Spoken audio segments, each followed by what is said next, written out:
দীর্ঘদিন ধরে বকেয়া সংক্রান্ত সমস্যায় ক্ষোভ ছড়িয়ে পড়েছিল রায়গঞ্জ পৌরসভার সাফাই কর্মীদের মধ্যে। বকেয়া মেটানোর দাবিতে কয়েকদিন আগে বিধায়ক কৃষ্ণ কল্যাণীর সঙ্গে দেখা করে আর্থিক সমস্যা ও অসুবিধার কথা তুলে ধরেন সাফাই কর্মীরা। সাফাই কর্মীদের বক্তব্য শোনার পর ট্যান্সদের সামনেই পুর ও নগরোন্নয়ন মন্ত্রী ফিরহাদ হাকিমের সঙ্গে ফোনে কথা বলেন বিধায়ক কৃষ্ণ কল্যাণী। মন্ত্রী দ্রুত সমস্যার সমাধানের আশ্বাস দেন। সেই আশ্বাস অনুযায়ী ইতিমধ্যেই সাফাই কর্মীরা 1 মাসের বকেয়া টাকা পেয়েছেন বলে জানা গিয়েছে। শুক্রবার বিধায়ক কৃষ্ণ কল্যাণী বাইকে করে গোটা রায়গঞ্জ শহর পরিদর্শনে বের হন। শহরের বিভিন্ন এলাকায় পরিচ্ছন্নতার কাজ খতিয়ে দেখেন তিনি। পরিদর্শন শেষে বিধায়কের দাবি, বর্তমানে শহরের পরিচ্ছন্নতার কাজ অনেকটাই এগিয়ে গিয়েছে। আগামী দিনেও রায়গঞ্জকে আরও পরিষ্কার ও পরিচ্ছন্ন শহর হিসেবে গড়ে তুলতে প্রয়োজনীয় সব ধরনের ব্যবস্থা নেওয়া হবে বলে আশ্বাস দেন বিধায়ক কৃষ্ণ কল্যাণী।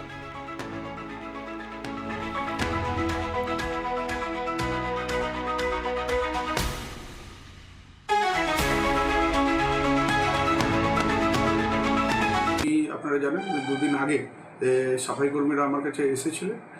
তারা বেতন পেনশন পাচ্ছেন না, তারা কর্মবিরতি রেখেছে। তো আমি তখন তাদেরকে বলেছিলাম, কর্মবিরতি রেখে কোনো সমস্যার সমাধান হয় না, তোমরা কাজ করো, আমি নিশ্চিত কথা বলবো। তখন আমি আমাদের পৌরমন্ত্রী জনাব ফিরহাদ হাকিমের সাথে আমি কথা বলাই, আর কথা বলানোর পর হ্যান্ডসফ্রিতে ওই সাফাই কর্মীদের সাথেও কথা বলাই। তো ফিরহাদদা তাদেরকে অ্যাসুরেন্স করেছিলেন যে তোমরা কাজে নামো, তোমাদের যেটা সমস্যা আছে আমি বিধায়কের কাছে শুনে দিচ্ছি, আমি 7 দিনের মধ্যে সমাধান করার চেষ্টা করছি। তো তারপর ফিরহাদদার কথা শুনে ওনারা কাজে নামলেন। অলরেডি 1 মাসের বেতন ওনারা পেয়ে গেছেন, সামনে সোমবারে হয়তো 2য় মাসের বেতনও তারা পেয়ে যাবে। তো তারা সাফাই অভিযানে নেমেছেন। আমি যেটা রাস্তা পরিদর্শন করে দেখলাম, এখন পর্যন্ত 40% নোংরা আবর্জনা মুক্ত হয়েছে, 60% বাকি। আমার হৃদয়ের অন্তরস্থল থেকে আমাদের পৌর নগর উন্নয়ন মন্ত্রী জনাব ফিরহাদ হাকিমকে ধন্যবাদ, কৃতজ্ঞতা জানাচ্ছি যে আমার কথায় উনি সাড়া দিয়েছেন। সাফাই কর্মীদের কে উনি বুঝিয়ে কাজ চালু করেছেন। রায়গঞ্জ এবার নোংরা আবর্জনা